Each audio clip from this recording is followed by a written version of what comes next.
महाराज जी आपने मतलब पहले भी मेरे को कहा था नाम जप करने को, तो मैं कर रहा था, लेकिन महाराज जी जब भी मतलब कर रहा था, मैं नहीं आना, कर रहा हूं। अभी भी कर रहा हूँ, लेकिन मतलब महाराज लेकिन नहीं लगना, जैसे प्राणपण से लगा जाता है। ऐसे थोड़ी मन को परास्त करना कोई खेल है। जब तक वो, जी तो टेंशन होता रहता है जो। कौन सा टेंशन? खाली जगह टेंशन, भरी जगह तो टेंशन कहाँ। जैसे महाराज जी, जैसे मैं मतलब 2 साल से कोटा में तैयारी कर रहा हूँ, अभी मतलब 2 साल से नहीं हुआ, अभी ये तीसरा साल है, इस बार भी नहीं होगा तो क्या होगा? कुछ नहीं, वही एक क्षेत्र है। इसका मतलब इसके बाद शरीर छोड़ दे? या ऐसे मूर्खतावत बच्चे तो अपने शरीर का आघात कर लेते हैं। हर एक जगह हम परास्त हो गए तो क्या हमारा जीवन ही नहीं रहा? हम पढ़ाई नहीं पढ़ पाए, हम ग्रेजुएट नहीं हुए तो हमारा जीवन नहीं हुआ। क्या नहीं महाराज जी, मेरा मतलब है कि नाम तक छूट जाता है, जैसे टेंशन होता है कल एग्जाम है, क्या होगा, ये होगा।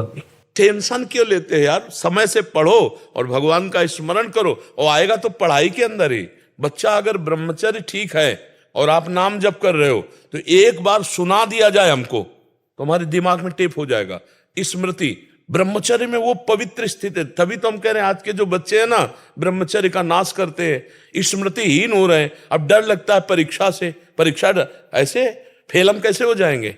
अगर हमसे चूक हुई है और हम फेल हो जाते हैं तो बर्दाश्त है, अगली बार हम फिर और पढ़ाई पढ़ेंगे, अगली बार हम और हिम्मत करेंगे। हम भगवान के अंश से हारने वाले नहीं हैं। ये बिल्कुल किसी भी बच्चा के मन में नहीं रहना चाहिए फेल हो गए तो क्या होगा, क्या हो गया, यही जिंदगी है, इतनी जिंदगी है। आप विचार करो, भगवान ज्ञान समुद्र, जब उनसे हम जुड़े हैं तो हर ज्ञान, हर व्यवस्था, कि अगर विद्यार्थी परास्त हो जाता है पढ़ने में तो जीवन नष्ट करने की नहीं सोचना। एक जीवन ऐसा जो जगत में प्रकाशित हो जाएगा। भगवान के आश्रित हो, कोई व्यापार कर लो, हम एक नौकरी कर लेंगे, अपने जीवन को थोड़ी नष्ट करेंगे। हम छोटे से छोटा कार्य कर सकते हैं, और भगवान हमारे साथ है तो बड़ाई उनके हाथ में, वो बड़ा करा दे। जिसको बड़ा बना देते ना, भगवान है। मच्छर को ब्रह्मा बना दे, ब्रह्मा को मच्छर बना दे, मूर्ख को विद्वान कर दे, विद्वान को मूर्ख कर दे, एक क्षण की बात है। तो ये भरोसा तो बना रहना चाहिए ना। हर जगह फेल है लेकिन एक जगह पास है। हे भगवान, मैं आपका हूं। वो उठाएंगे, वो आपको प्रकाशित करेंगे। बिल्कुल परास्त होने की बात नहीं है। दिमाग में प्रसन्नता रखो, जो होगा मंगलमय होगा। भगवान मंगल भवन है, मैं उनकी शरण में हूं। अब हमारा अमंगल नहीं हो सकता, समझ रहे ना? टेंशन किस बात की? टेंशन के टेंशन बन जाओ तो भगवान के दास हो यार। जैसे श्री जी को भी रोज बोलता रहता हूँ, मतलब इस बार हो, क्या मतलब इस बार मतलब पास हो जाओ 2 साल से। नहीं, ये भी हम नहीं कहते, ये भी हम नहीं कहते। फिर टेंशन की टेंशन नहीं बनोगे, फिर टेंशन बन जाएगी तुम्हें। है ना? नहीं, पढ़ाई पढ़ रहा हूं, नाम जप कर रहा हूं, तुम्हारी गरज हो तो पास कर देना, तुम्हारी गरज हो तो पास कर देना। नहीं, जहां रखोगे जैसे रहोगे वैसे रहूंगा, और आपको पुकारता रहूंगा, आपका स्मरण करता रहूंगा, माया पर विजय प्राप्त हो जाएगी। अपने करने से कितना मुड़ पाएंगे, और वो जब गोद में लेके उड़ेंगे तो बहुत ऊंचाई पे चढ़ जाएंगे। इस पर ध्यान रखना। अपने भगवान के भरोसे उन्नति ही उन्नति। बड़ा प्रसंग, बड़ा उदाहरण युक्त है। एक राजा केरल के थे, उनका नाम धर्मात्मा था, धर्म के पूर्ण रक्षक। अन्य 4-5 राजाओं ने मिलकर चढ़ाई कर दी और उनको पता नहीं था। धार्मिक राजा थे, उनको पता नहीं था। और उनके संतान हुई थी, उस संतान का नाम रखा गया था चंद्रहास। पूरे राज्य में आनंद छाया हुआ था, आक्रमण चारों तरफ से हो गया, और भगवान का भजन करने वाले थे। अब पराजित तो होना ही पड़ेगा, क्योंकि चारों तरफ से बैरी राजा हैं, और पहले से सूचना होती तो तैयारी होती। अचानक आक्रमण, मारे गए, वो राजा मारे गए। अब रानी ने देखा कि पूरे महल पर आक्रमणकारी आ गए, तो दासी से पैर पकड़ा, कहा तू ही बचा सकती मेरे बेटे को, भगवान तुझे सामर्थ्य दे। और महल में काट मार मचाए हुए थे, कोई भी वंश का नहीं बचना चाहिए। दासी ने बहुत प्रवीणता की, और टोकरी में जिसमें दोना पत्तल डाले जाते हैं, ऐसे डालकर नीचे बालक चंद्रहास, और निकली। सैनिकों का क्या है, तो ऊपर से ऐसे दिखाया कि दोना पत्तल है। उनका निकलने दो, ये तो दासी है, राज परिवार का कोई नहीं बचना चाहिए। सब रानी, सब पूरा परिवार मार डाला। वो भाग करके दूसरे राज्य में पहुंची। बहुत प्रवीण थी, दासियां बहुत प्रवीण होती हैं। तो धृष्ट बुद्धि नाम के जो उस राज्य के मंत्री थे, उनकी शरण में गई, उसको राजकुमार बचाना था। तो उसने स्पष्ट कहा, मैं केरल के राजा की दासी हूं और ये मेरा पुत्र है, मैं हर कार्य में प्रवीण हूं, आप चाहे जिस दास्ता में रख लें, उस मेरे राज्य में सब विध्वंस हो गया। ये नहीं बताया कि राजकुमार है, मेरा पुत्र है और मैं इसकी रक्षा करना चाहती हूं आपकी शरण में रहकर। उन्होंने कुछ परीक्षाएं ली तो दासी कला में तो प्रवीण थी, उसे दासी बना के रख लिया और वो बालक राजमंत्री के घर में। भगवान जिसकी रक्षा करते हैं, ध्यान से सुनते रहो, भगवान किस हालत में पहुंचा दिया कि बिल्कुल मिटिया मेट। अब देखो उनकी उन्नति। अब एक दिन दृष्ट बुद्धि की पुत्री थी, उसका नाम था विषया। वो उसका जन्मदिन उत्सव मना रहे थे, तो बड़े बड़े विद्वान सब आए हुए थे। तो पुत्री का हाथ दिखाया तो विद्वानों ने ऐसे रेखा देखी और लड़के को देखा खेलते हुए, चंद्रास जी को। तो उनका इसका पति तो ये होगा। तो एकदम अपमान लगा ना, राज्य मंत्री और उस दासी पुत्र। तो उस समय तो कुछ नहीं बोला, जो सब सभा गई सो जल्लाद बुलाए और कहा इसको काट के फेंक दो जंगल में जाके। अब दासी की क्या चाल, अब वहां दासी को पता भी नहीं चल पाया, चंद्रास जी को गायब कर दिया। अब चंद्रास जी को जंगल में ले गए और उनको देवर्षि नारद जी ने जब यहां दासी पुत्र बनकर के रह रहे थे तो एक छोटा सा शालिग्राम दिया था। कहा था मुख में रखे रहना, चरणामृत पान करते रहना और कृष्ण कृष्ण कृष्ण ऐसा बोलते रहना। जो भगवान का भजन करने वाले पिता थे, उसी के प्रभाव से देवर्षि नारद जी ने चंद्रास जी को नाम का उपदेश किया। जब वो जल्लाद जंगल में ले गए, बोले बेटा तुम्हें पता हम क्यों लाए? तो उनका हमें तो पता नहीं। तो उनका तुम्हें मारने लाए हैं, मंत्री का आदेश है। तो उनका हमने कोई गलती की है क्या? तो उनका नहीं, उनका आदेश है और हम जल्लाद हैं, हमारे दया है नहीं। पर तुम्हें देखकर ऐसा लगता है कि क्यों मारूं, पर तुम्हें छोड़ दूंगा तो हमारी नौकरी चली जाएगी, हमें फांसी में चढ़ा देंगे। मैं मारूंगा नहीं तुम्हें। उन्होंने देखा तो 6 अंगुली थी, 1 अंगुली काट ली और कहा ये राजा को दिखाऊंगा जाके कि तुम्हारा वध कर दिया, पर तुम यहां से भाग जाओ। तो काटने से खून निकला, वो वहीं मूर्छित होके गिर गए। कृष्ण कृष्ण कृष्ण कृष्ण कृष्ण, और वो जल्लाद वापस अंगुली दिखाए कि मैं उनको मार डाला हूं। हुमा नाम का एक पंक्षी होता है पहाड़ में, वो परम पवित्र, अगर अपने पंख कर ले तो राजलक्ष्मी उसके चरणों में आ जाए। वो आकर के बैठ गया चंद्रास जी के ऊपर। हुमा नाम का पंक्षी ये पहाड़ों में होता है, भगवत प्रदत्त किसी भाग्यशाली के ऊपर उसका। अब वो अपनी छाया में उनका वो मूर्छित बेहोश, कोई जंगली पशु ने अटैक नहीं किया चंद्रास जी पर। इतने में चंदनवती नाम के राज्य का छोटा राजा, दृष्ट बुद्धि जो बादशाह के मंत्री थे, उनके यहां वो कर देने जा रहा था। तो उसने बहुत आराधना की थी लेकिन पुत्र नहीं हुआ था।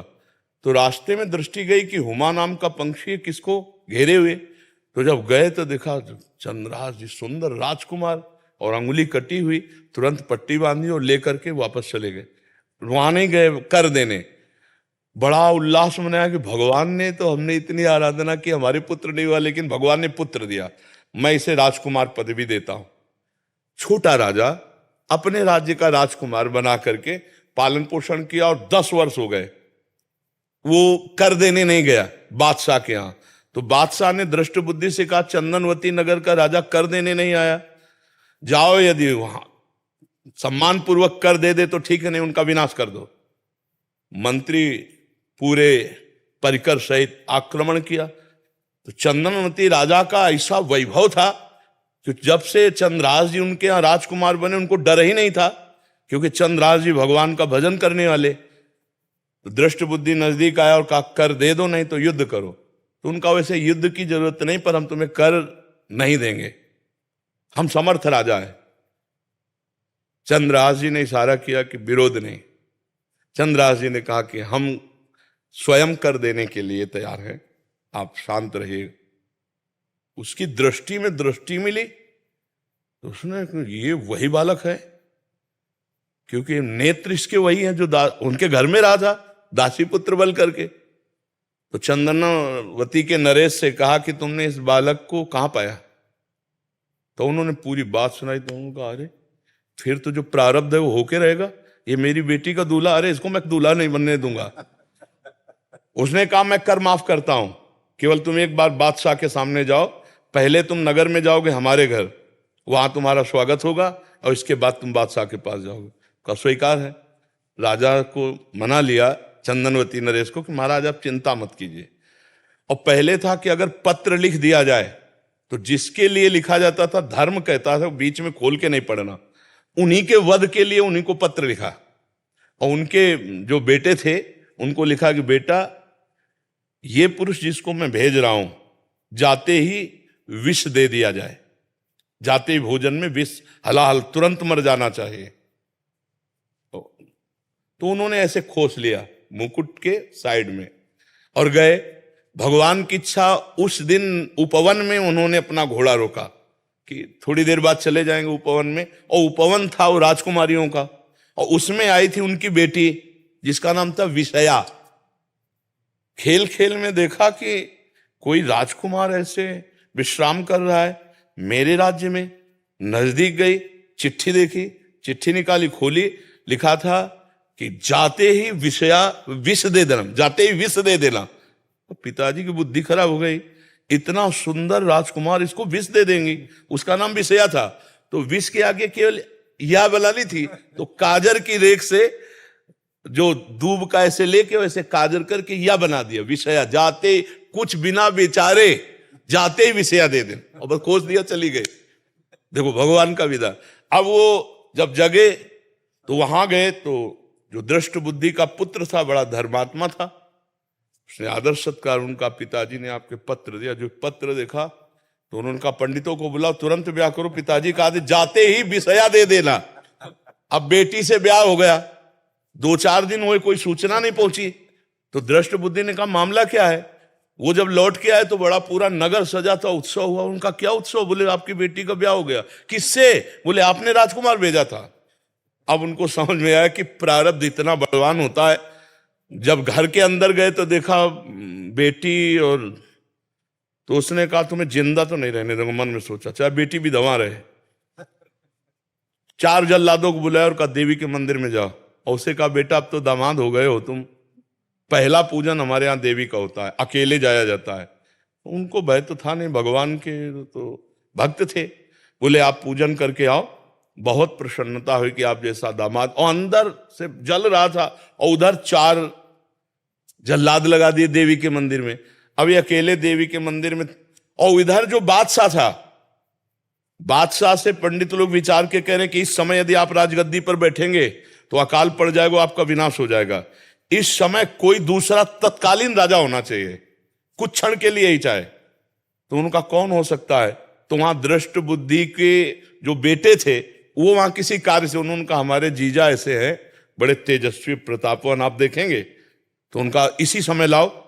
तो वो दौड़े, पूछा कि कहाँ है? बोले देवी पूजन करने गए, बाहर से ही पता चला। वो दौड़ के गए और बोले देवी पूजा हम कर लेंगे, तुम जाओ, बादशाह बुला रहा है। अब ये जो मंदिर पहुंचे सो काट के फेंक दिए गए, और वो बादशाह के पास गए। बादशाह ने तत्काल ताज रख दिया। दृष्ट बुद्धि को बुलाया कि नए राजा के स्वागत के लिए आप आइए। अब वो तो बादशाह है, सामने जो ही पहुंचे तो दृष्ट बुद्धि कांप गए। इशारे से पूछा कि हमारे पुत्र कहां है? बोले देवी पूजन। अरे बोले वो तो मार डाला गया होगा, पता लगा तो मार डाला गया। तब वो जाको राखे साइया मार सके न कोई, बादशाह बना ना। अगर भगवान रक्षक, भगवान जिताने वाले तो कोई परास्त नहीं कर सकता। हर विधान उल्टा होता चला जाता है। और अगर भगवान से विमुख हो तो चाहे जितनी उन्नति हो उसका परिणाम कुछ नहीं होगा, या हम मर जाएंगे, सब छूट जाएगा। नाम भगवान का, वास्त्र भगवान का, वो उठाते हैं तो उठाते चले जाते हैं ना। तो कभी भी डिस्टर्ब नहीं होना चाहिए। ये बात कभी नहीं लानी चाहिए कि मैं शरीर छोड़ दूं किसी भी विषय में, हार जाए या किसानी में कोई व्यवधान या पढ़ाई में। अरे हम फिर जीतेंगे यार, संघर्ष ही जीवन है। उसके लिए थोड़ी है कि जीवन ही नष्ट कर दो। तो जीवन नष्ट करने के बाद वहां कोई विश्राम स्थल थोड़ी बना है, फिर भेज दिए जाएंगे नीची योनियों में। क्या क्या कष्ट होता है। आप देखो ना, ये मुर्गा मुर्गी बकरा बकरा जीवात्मा तो लोग कैसे जिंदा भूंज रहे हैं। कितना दया खत्म हो चुकी है, जिंदा भूंज रहे हैं, खा रहे हैं, शरीर बढ़ा रहे हैं, मरेंगे, नरक जाएंगे। तो हमें कोई मनुष्य जन्म मिला है, अब इतना भजन कर लेना है कि इससे नीचे न गिरे।